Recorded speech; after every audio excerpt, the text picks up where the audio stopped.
Welcome back to the Ed Show. In our playbook tonight in the nation's capital, we're here for a conference on building the new economy. We're going to try to figure out how to avoid repeating the mistakes that led to the recession. Meanwhile, reports of the impact of the stimulus bill on job creation are starting to roll in. States are reporting the stimulus funds have created or saved more than 388,000 jobs so far this year. But a new NBC News poll shows that Americans are more pessimistic about the things in America. For the first time since Barack Obama has taken office of the presidency, a majority of the American people, 52%, think the country is on the wrong track. 36% think we're headed in the right direction.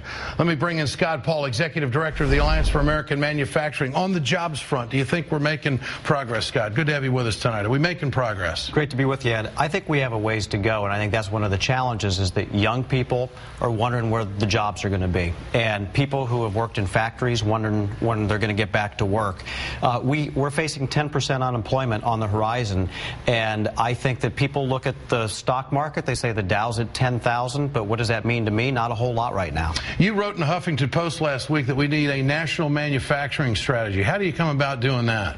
Well, it's not hard, and actually we've done it before. We've had one since Alexander Hamilton was our Treasury Secretary, and Ronald Reagan actually had somewhat of a manufacturing strategy too. We got to balance trade. We got to make smart public investments. We got to continue Buy America policies.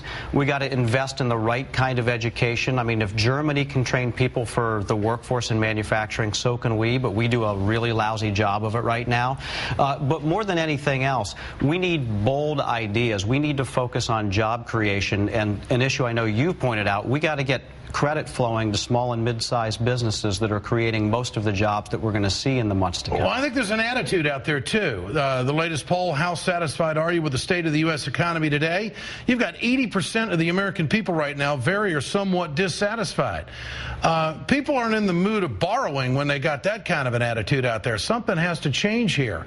Numbers are very important. Has the economy hit the bottom, or is there a ways to go? And 29% say we've hit the bottom, and 58% say there's a way to go.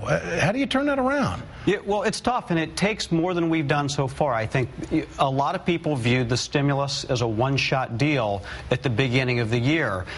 It stopped the bleeding. It stopped the bleeding, but that's about all it did. We obviously have to do some work at Wall Street to get the money flowing back to Main Street, but we need to make fundamental changes to our economy. Otherwise, we're just going to have this new bubble economy. We're going to see it pop up somewhere else, and we're going to continue to see jobless recovery. Is there a time frame now where the Obama administration has to turn these numbers around to the point where wage earners would lose confidence in the Obama administration? Is it 3 months? Is it 6 months? Does he have a year? Well, clearly there's a political imperative here too, Ed, because we're going to be going into an election year, and the top of mind issue for voters is going to be the economy. So they're on a timetable that's obviously set by the political calendar as well as set by the economic calendar. But I think most people still think that these are issues that were inherited by the Obama administration, but they have a limited number of weeks and months to turn this thing around. Scott, good to have you with us. Scott Paul, Alliance for American Manufacturing, here on the Ed Show.